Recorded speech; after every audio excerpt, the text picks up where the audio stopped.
What the dude? Not only is Nick Fury married, but he's married to a Skrull? Like, what? And there's a million Skrulls on the planet?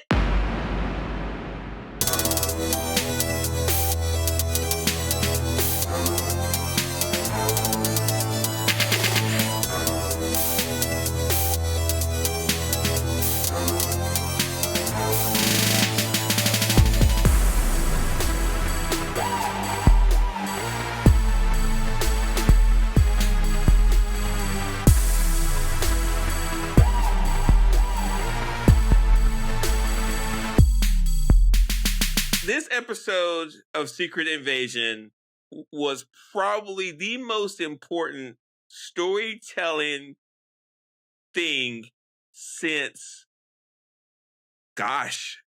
Avengers Infinity War. Like, if you're interested in the Marvel Cinematic Universe, and if you're a comic nerd and you're interested in storytelling and interested in shakeups, there's no more shakeup than this. I mean, not only that, but Nick Fury has had a secret group of Skrull agents that he's trained back in the 80s and 90s. He invited them here. He trained He trained Gravik. He trained all these people. He leaves or gets blipped, and when he gets back, he finds out there's a million Skrulls on the planet, and the Secretary of NATO is a Skrull. The Prime Minister of Britain is a Skrull, and one of the Prime Minister of India is a Skrull. Did you say the head of NATO? Yes. Yeah, okay, yeah. It's like, and it's some random Asian dude. Well, I'm assuming that he's like a businessman or something like that. But the idea was they had different groups of people based off their ethnicities to highlight their reach. And just the ramifications of this are, I knew Secret Invasion was going to be interesting, but I think they were just like, let's throw the sink in, man. Let's just do it. And not just that, like the action scenes I saw a lot of blood in action scenes. The torture scene of the Skrull was very impactful. And the whole episode was different than they've ever done. Like the dialogue between Nick Fury and Rhodey was really passionate, really interesting. The whole episode, this is probably the best episode of Marvel television they've ever done. And seriously, it's just like, we've seen a lot of shows, and Miss Marvel has some really good episodes that I loved. But as far as like, we're going to take the storytelling elements of the Marvel Cinematic Universe and just throw them on their heads. What have these Skrulls, like a million Skrulls? There's a million people that can change their looks and change into different whatever. Across the planet. I guess that was a bigger surprise to Nick Fury and you than it was to me. You weren't surprised? It just doesn't seem like a lot. It's not. I looked at the math. It's 0.0001% of our population. It's a very small group of people. But if you can get large percentages of them in the right positions, then it's a million force armies, a lot of people, but most of those people are just living their life. Yeah, you would think, but okay. Let's think about it this way. Okay, for the last 5 years, maybe 6. Like Gravik has, they say, I think at some point, what is it? 100 or 500 people in his area? Yeah, I think that's what he said. And then most of those people are just living their life there. The only people that, because you see most of the people are in Skrull form. And it's only the people that are in human form they're warriors. Yeah, well, we don't know how the million Skrulls think about our world. We don't know if they're here and they're like, okay, I'm just going to do what I want. See ya. We don't know. They could be so remember, they had a group of people, right, that Gravik went to, and then he talked to them, and then it felt like a council. So it feels the council of the Skrulls. Yeah. It feels like that council is the government body of the Skrull nation on Earth. And that's the council that Talos got kicked off of. Yeah, and so if you're thinking in this way, if you're thinking that, then think of it like this: there are 1 million United States citizens living in France, but they speak French and they look French, but they actually everything they do is to benefit America, not France. I think, and then all of a sudden, after 10 years, French citizens realize that the Prime Minister of France is actually American, loyal to America, that the General of France is loyal to America, that the businesses are loyal to America, and like all of a sudden you realize where like where's the start? So like, and we talked about this last episode. Anyone can be a Skrull, and I have a couple of suspicions about who a Skrull is next, but it's crazy. Do you have your note? On who we talked about last? Do you want to review that now, or you want to do that later? Well, let's go ahead and do it now. You I kind of like doing it now. Yeah. You think that Nick Fury is a Skrull? I think that Falls with a Skrull. We don't know. Okay, I think that they're dropping lots of hints that Nick Fury is a Skrull, particularly in the first episode and in this episode. I think that's a little racist. Huh? You got to explain that one, man. Because you're thinking just because he's kissing a Skrull, he has to be a Skrull. Well, I mean, well. I'm just saying, combined with the hey, Nick Fury, you've been different. From Talos and from Maria Hill in the last episode, and now he's married to a Skrull. I don't know what the biology of Skrulls is, but maybe it doesn't really work unless you're both Skrulls. You know what I mean? So listen, listeners, we talked about making this a podcast explicit before we start recording, and it looks like Mike really wants to dig in because he's talking about. Skrull, I'm just talking about are they truly compatible or not? Whatever you do, Mike, do not Google Nick Fury Skrull in the no, I'm not. You will see it. You will see. I'm sure people have already drawn it. Yeah. Oh yeah. Kids, don't Google that. I kind of wait. What's Google anyway? I don't know what Google is. I kind of want to use it just to kind of see what's out there right now. I've had a long day, man. I've had a long life. But okay, so listen to me. If Nick Fury is a Skrull, it ruins the surprise that he's married to a Skrull. I think from a storytelling, yes, absolutely it does. Because if we find out 2 episodes from now that he's a Skrull the whole time, and then the real Nick Fury shows up, it'll be very disappointing to me because they are taking real risks. They're taking real risks. They're doing things that are really risky with the franchise and with these characters, and I really appreciate it. If he's a Skrull, here's what I'm thinking. Okay, there is no Nick Fury. He's dead, and like his dying, on his deathbed, he's like, man, you gotta take over for me. You gotta be Nick Fury to somebody. Well, listen, remember, we know without a doubt that he is in the Marvels that comes out in November. So either there's another Skrull that changes, and like, what's the point?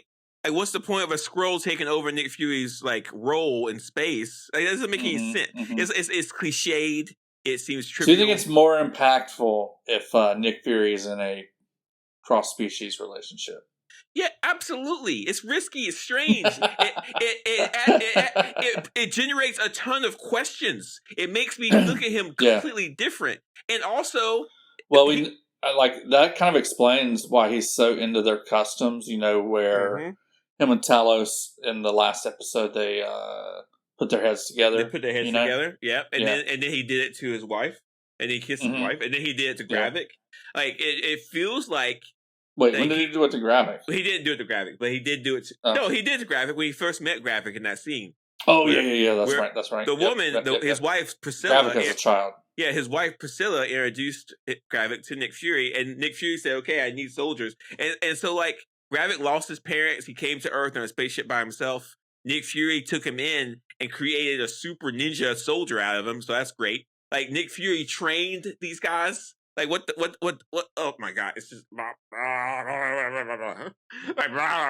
it's just crazy. Gravik can fight. Yeah. Gravik can fight. All right, let me do a recap. We've already kind of been all over the place, which I appreciate. But let me do a recap. Are you ready for my recap? Yeah. Before you get into your recap, how weird was the opening of this episode? What do you mean? Oh yeah. It's the second episode where we do basically a previously in the MCU. Yeah. So like the first episode was one big cold opening, and then in the second episode they do a let's catch you up on what's been happening in the MCU. You might have forgotten. And then they go into the story. I just thought that was an interesting way to handle it. Yeah, so let's dig into it. So we get this is what you've missed in the MCU, and we get a Nick Fury thing.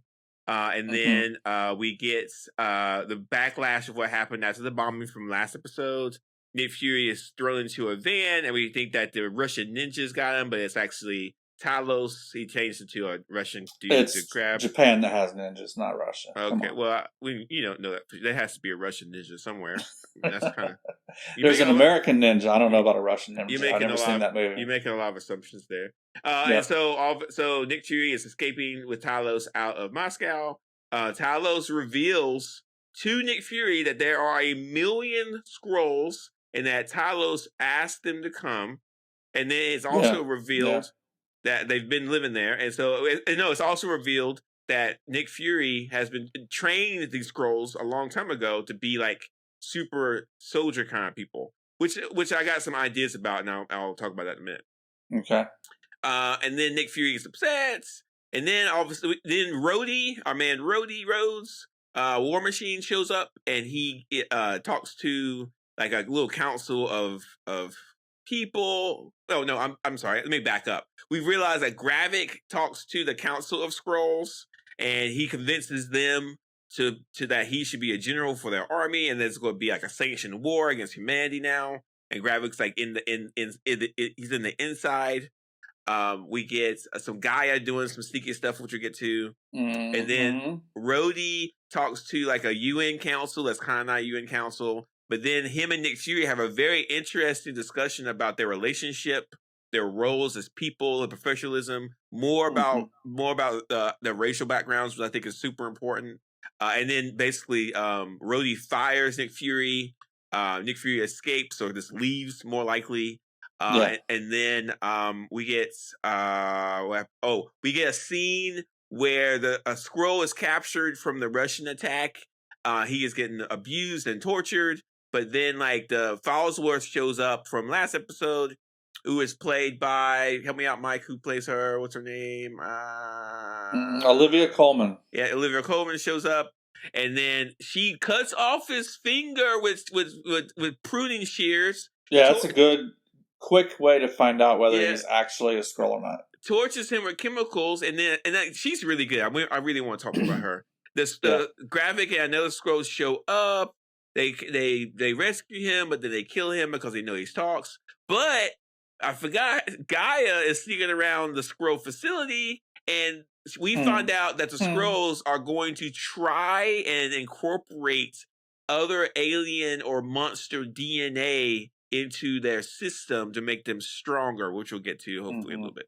This episode was so jam packed, like it's just insane how many cool things were in this, and it was flawlessly done. And like if they keep doing this episode after episode after episode, and I didn't even get to mention like the funeral for Maria Hill, and stuff like that. It's just this episode, and it didn't feel rushed. It felt patient. It felt well done. It felt it's just great. You know what? We never talked about your guesses for Skrulls.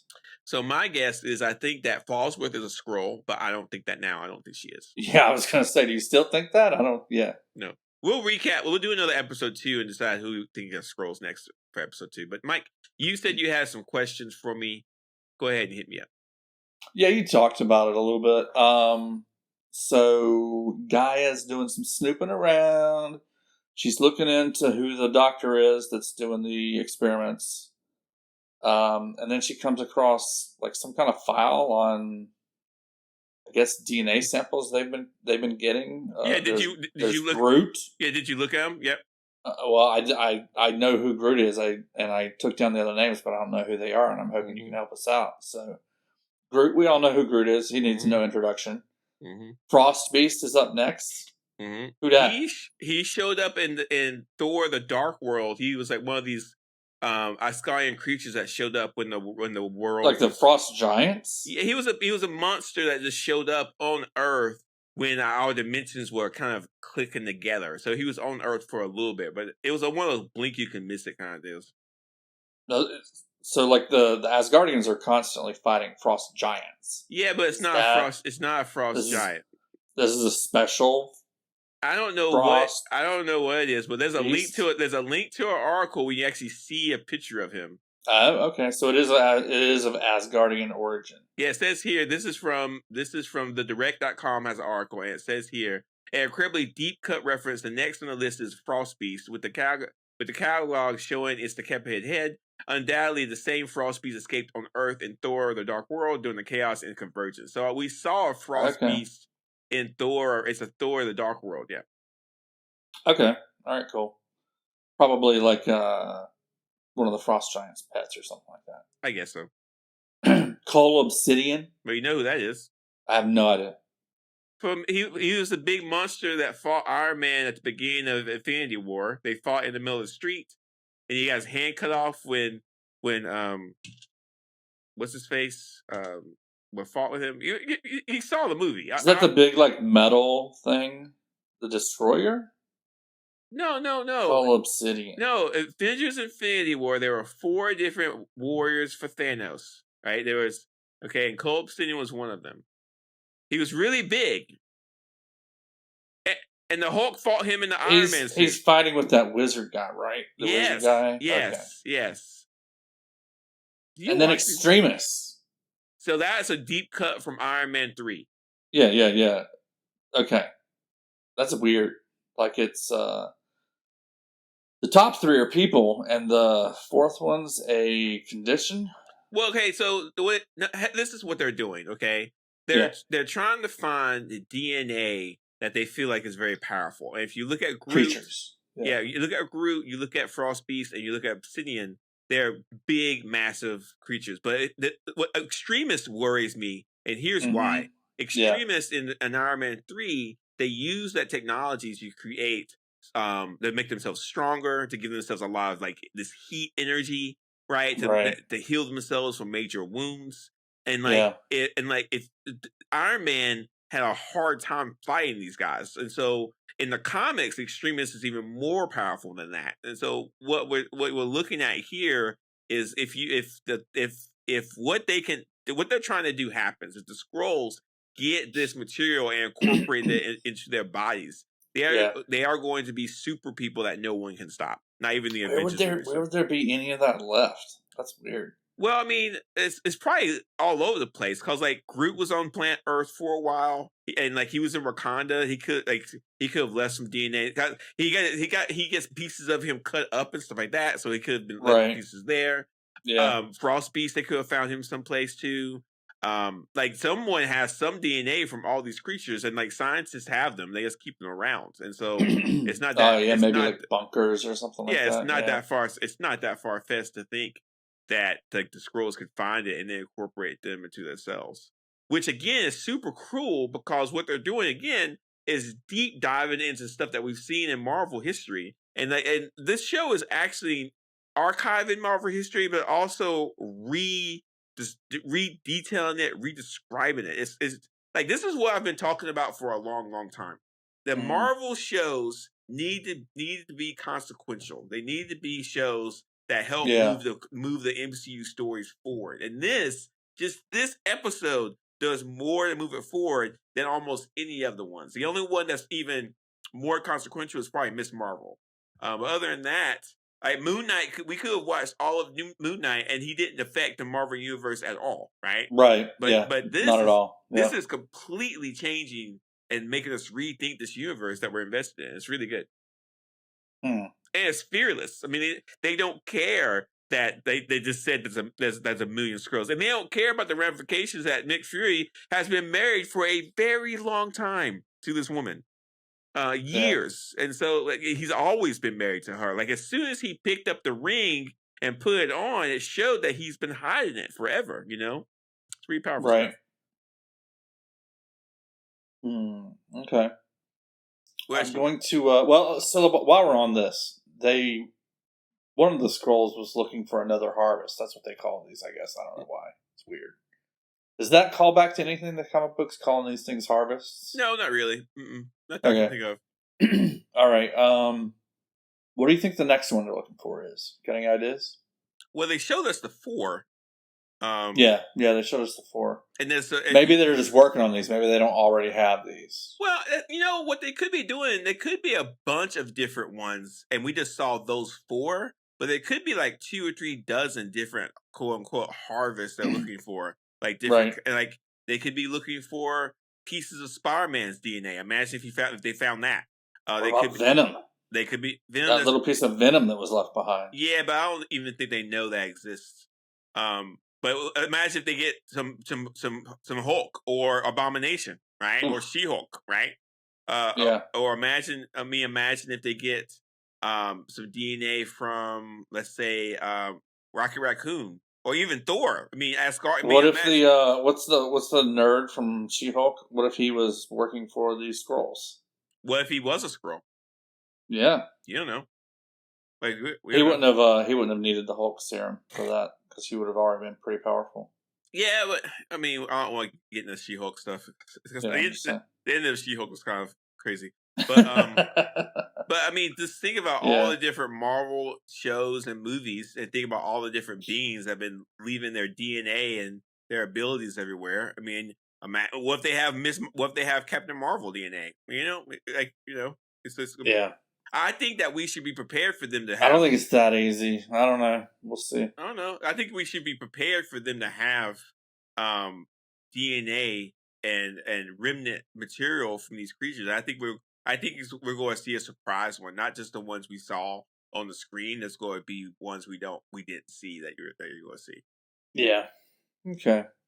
I'm going to ask the rest of my questions out of order because I really want to give you some room to breathe on one of them. Okay. Next one is so during the interrogation scene, Gaia and some dude, do you know his name, are hanging out in the car. Mm-hmm. Beto, is it Beto? Yeah. They're hanging out in the car, and she's like, "Hey, let me go around back. Maybe somebody's escaping. I need to be back there to grab them if they're doing that." She makes a phone call to somebody. Mm-hmm. Any ideas on who that might be? Is it as simple as she just called the police and let them know where the Skrull safe house was? I don't know. Because as they're leaving, they were going to go to a safe house. Turns out it's swarmed by police, so they just keep going. Yeah, it could have been that. That actually would have made some sense to me if she did that from a storytelling element. Because here's how it played out. Okay. Farnsworth goes into the room and she asks, "Where is the secret?" Like, she wants to know where the safe house is. No. She asked that question. Before that, she goes into the room and she says, "Where is the escape hatch of this room? Where can I?" Right. And then he shows it to him. Then she leaves. And then she had an idea that while she was there, that Gravik or the Skrulls would show up, and she was right. So she got into the escape hatch. So from a narrative standpoint, you would think that escape hatch leads to Gaia seeing her come out. Because Gaia gets out the car, she goes into the escape hatch, she's crawling, and then Gaia's in the alleyway. So from my perspective, from a directing standpoint, all those movements would lead to Gaia and Farnsworth meeting. But they don't. They don't. Or at least we don't see it. They don't. So that means that what you're saying is that she called the cops on the safe house because we don't know who did, but it makes sense that was that this show was running on some high cylinders and was doing some good work, but that was a pretty big mistake as far as trying to tell that story. But I think we cleaned it up there. Okay, so we're gonna say it's as simple as she was just calling the police. Yeah. Well, it's not that simple because why is she calling the police? Why is she selling out the Skrull? Why is she selling them out? So why did she do it? We gotta figure that out later. Yeah, she's not exactly fully on board with Gravik's mission. Well, she helped kill 2,000 plus people. So. She did, but she didn't really want to. Okay. Ignorance of the law does not mean you're exempt from the law. Right, yeah. Okay. You thought that Sonya Farnsworth was going to be the big bad and that maybe Gravik was working for her.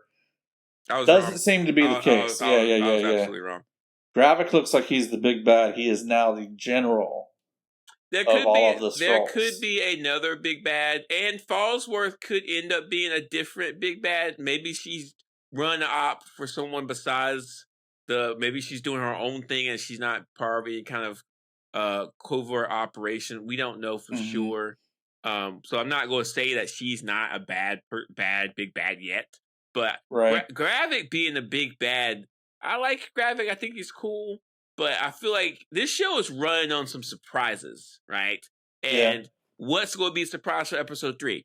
What's going to be the surprise for episode 4? What's going to be a surprise for episode 5? You know? So they have to have something to hide. So we'll see. The interesting thing I thought was that, Gravik and Gaia were both there when Nick Fury made the promise to all of the Skrulls. And so just the relationship between Gravik and Gaia is kind of weird. It's like she joins later on. He's already been the leader. She's, they were right there side by side on the day they were like giving each other looks. It just seems kind of strange to me. Wow. But I just thought it was interesting how those two were there on day one, as well as everybody in that Skrull Council. They were all there to hear Nick Fury say that himself. He made a promise and then he broke his promise. Right. Yep.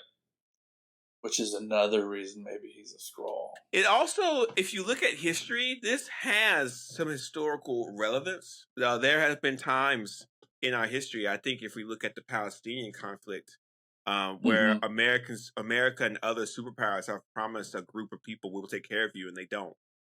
So it's not unusual if you look at why certain terrorist organizations or extremist groups, quote unquote, pop up.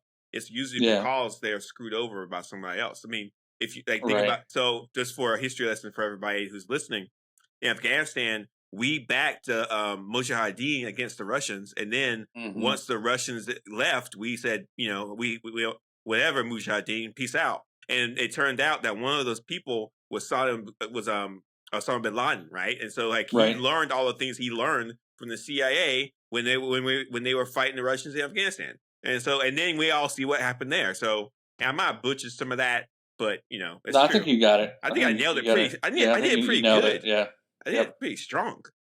Man. So again, and to go into more detail, the conversation between Rhodey and Nick Fury was very impactful, very well thought out.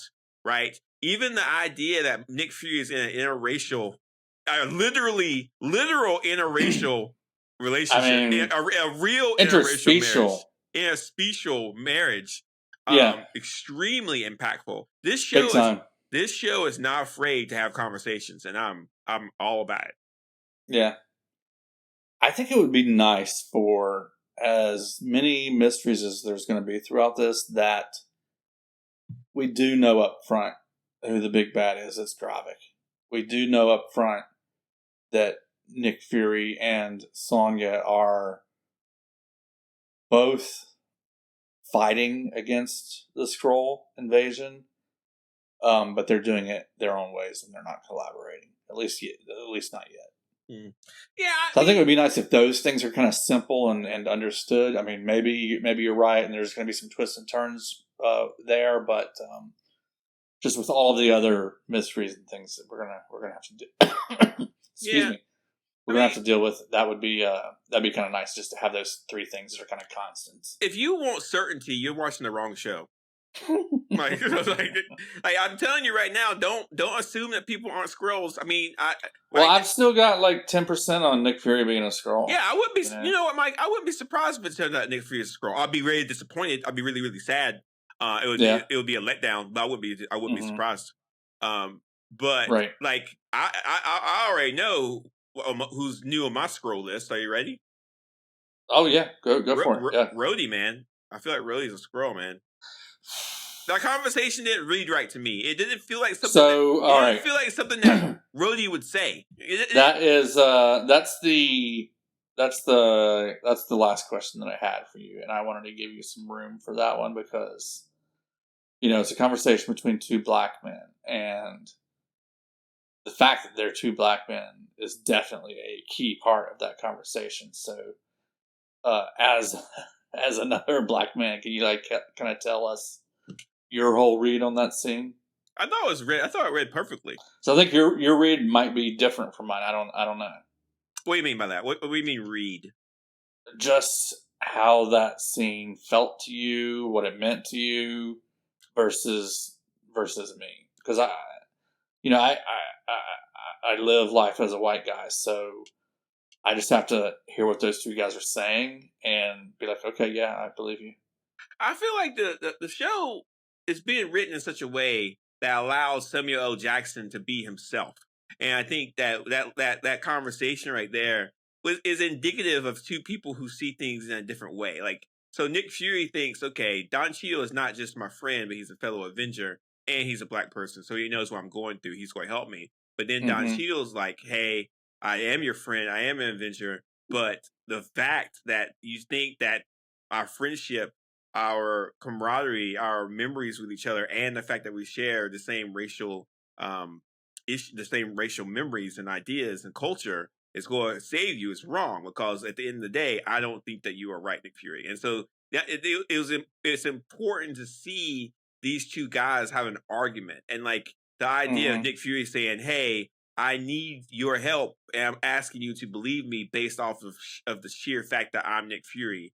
I mean, when he said, I'm Nick Fury, even when I'm out, I'm in. And so what Nick Fury was really saying was, hey, I'm Nick Fury, just trust me because I'm Nick Fury. And what Don Cheadle was saying, Rhodey was saying is, hey, you might be Nick Fury, but Maria Hill is dead. Over 2,000 Russians are dead. And you have no proof at all of what you're saying right now. And I cannot risk the United States national security based off of what you're saying. And I think it was, as far as creating tension and creating problems in a story, they did a very good job. And we haven't really seen Rhodey talk to anyone like that except Tony Stark. And so it's really nice to see that character move a little bit, to give Don Cheadle some time to make that character feel alive a little bit.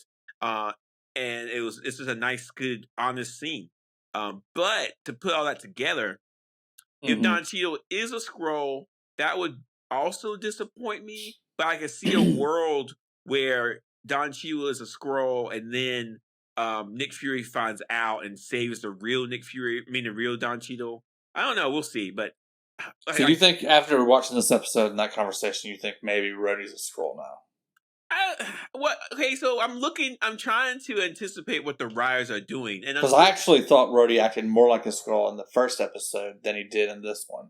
Well, here's the problem. And in this one, that does actually come across to me as something that Rhodey would do. Well, here's the problem. I'm jealous that the writers get to write something like this, because they can at any moment reveal that someone that you thought was not a Skrull is a Skrull, and like the president could be a Skrull.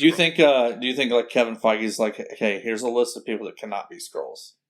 No, I think that's just from what I'm seeing. Kevin Feige's like, you do what you want with this. I think that I think that the MCU needed this show, and I think that this does not feel like Kevin Feige. It feels like something that I think Kevin Feige would be scared to do this, and it's no coincidence that we get this show after Disney gets a new president or CEO to take over things, and so it feels like Kevin. Yeah, but this was like in progress long before that. Yeah, but you can kind of tell that when Marvel said that they were going to work on quality, not quantity. This is what we're seeing. We're seeing this level of quality. And what I really think they were trying to say is, hey, Kevin Feige, you need to step back. You've done everything that you could, and we really appreciate all the work that you've done. But your work is stale. And this is not stale. This show watches and feels like something that is made or produced or looked over by someone completely different that's not Kevin Feige. Because we're seeing different things. Like, Disney would never talk about race like this. And they're doing it not only one episode, but 2 episodes. Disney would never make Nick Fury married. He's married to a Skrull. Disney would never say that there's been 1 million Skrulls on the planet for 6 or 7 years. And they just did it. And this does not feel like something that Feige did. It feels like something that Feige said, I like this. I'm not going to be involved to see what happens. And this is the result. We're getting some good stuff here. Okay. Interesting. I think so. But, we still have 4 episodes left. It's easy to turn bad. So we have to wait. Yes, it's going to be such a fast series. Yeah, we got 4 weeks. Yeah. Mm-hmm. Any more questions? That's it for my questions. That was my last one. I'm just trying to think if there's anybody else that I think might be a Skrull that's new. Well, I got all my notes that I just shared with you. I think that Rhodey is a Skrull, and I say that Mike still thinks that Nick Fury is a Skrull. I'm going. So we've already checked one of yours off the list, though. Yep, so neither one of us think, she's not a Skrull. She's not a Skrull. No. There's not really anybody in here that. What do you think? What do you think's going on with Gaia? I don't know, man. Why is she snooping? I think that she's trying to figure out what they're doing, but I think she's also feeling some guilt. So, but I don't trust her because of what happens. I don't trust her at all. But we'll see. I kind of wonder if Gravik already knows that he suspects. Yeah, because there were like some glances between him and her in this episode. Yeah, where it seemed like he suspects that she's up to something. Yeah, he suspects, which is really cool, and eventually she's going to betray him, of course. Like I just don't. Whatever happens at the end of this series, it's going to completely. What if Gaia's the big bad? Maybe, but whatever happens, it's going to change the MCU. It's not going to be the same. Like, are the million Skrulls going to leave the planet? No, of course not. They're going to stay here, and we're going to have a planet full of Skrulls, like with a million Skrulls kind of walking around. Like they're not going to get killed off. So it'll be interesting to see. They're not going to find a new planet for them on this 6-episode series. Yeah, no, not at all. But anyway, maybe they will in the Marvels though. Maybe I doubt it. I've got some news you can't views. Was there anything else you want to tell us about this episode? No, that's it. No, okay, cool. I screamed enough. All right. Not 3 hours. Not 3 hours. No, we could. Yeah, I got a guy out. My stamina's like I used to be. Maybe 10 years ago I could go 3 hours. Now I can go 30 minutes. Yeah. All right. News you can't abuse. 3-hour podcast about a 50-minute show. Yeah. Marvel is filming in DC, in my town. They're filming in my home. They're filming down the street. Are you going to see it? Maybe I might go try. I don't know yet. I finally get some vacation time. I might go try. Yeah, you should do it. But just go watch. It's kind of cool watching a movie be filmed. Yeah, they're definitely filming Captain America: Brave New World. That's 100% without doubt. In DC? Yeah. DC, Brave New World, government stuff. Yeah, they're definitely filming here. But anyway, I thought it was really cool. And then sadly, now, I got to see Shallow Hal being filmed. So I lived in Wilmington, North Carolina for a long time, so I saw a lot of movies. Oh yeah, right, yeah, sure. Dawson's Creek. Did you see Dawson's Creek? Yeah. I hung out with some Dawson's Creek people before. Yeah, cool. Mm-hmm. Yeah. Dawson? No, hung out with Dawson. And sadly, unfortunately, it's confirmed that Disney wants to make a Kraven Spider-Man crossover. Disney or Sony? Sony, I'm sorry. Sony wants to do it. A Kraven? What now? Okay, I don't listen. Okay, there's a comic called Kraven's Last Stand. Kraven the Hunter is a Spider-Man villain, and Kraven he considered himself the best hunter in the world. He met Spider-Man at some point and was really needed to beat him.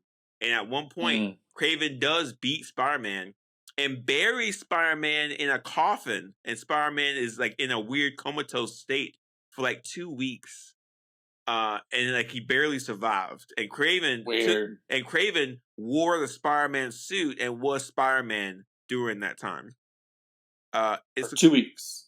Yeah, I think about 2 weeks. And then Kraven was killed later.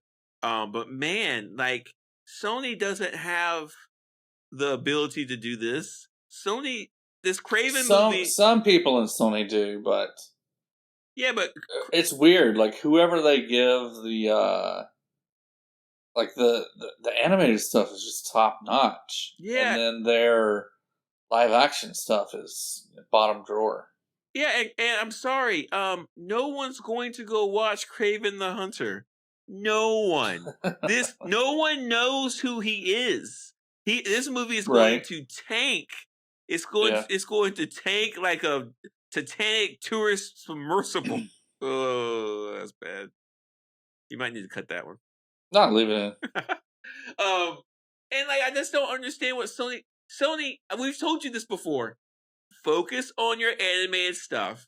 Rent out your Spider-Man stuff to Marvel, and that's it. Or how about this? Unless you wanna redo like some Tobey Maguire stuff and no. The other guys. You know he just turned 48.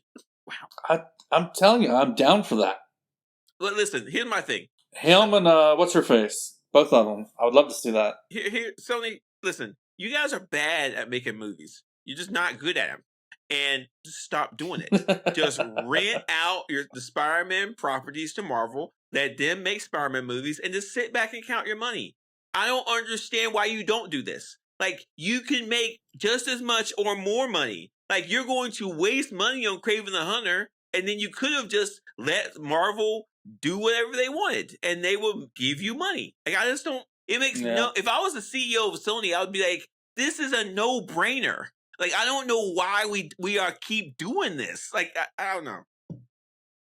It's insane to me, but whatever. I'd still love to see Sam Raimi and Tobey Maguire get back together for another Spider-Man movie. You don't think that Sony's trying to get them to do it?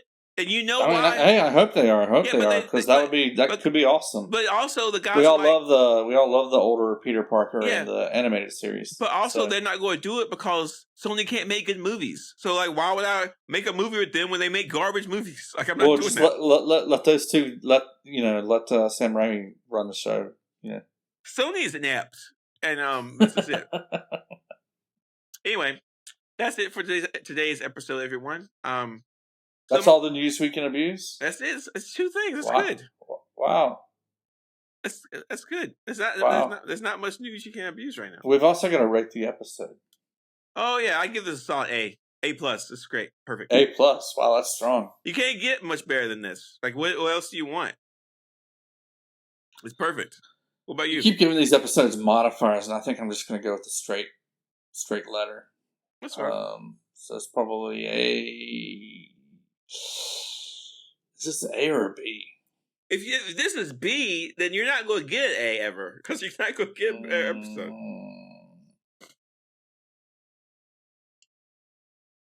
Maybe I'll give it an A. Yeah, that's right. Yeah. It's kind of hard, though, with this show. It's kind of hard evaluating each individual episode. No, it's not. This was just the way they, like... I'll feel better when the whole series is over, and I don't know how I really feel about it. I mean, I watched this show, and I watched it like with my eyes completely open the whole time. I was thoroughly enjoyed it the entire episode. Right, sure. I can't ask for guess. So, Mike, how can people send this to their friends to hear us talk about this in such an exciting, voluminous way? And how can people send this to their friends so they can understand what's going on in the Marvel Cinematic Universe right now? Hit that share button. Hit the share button. Hit it.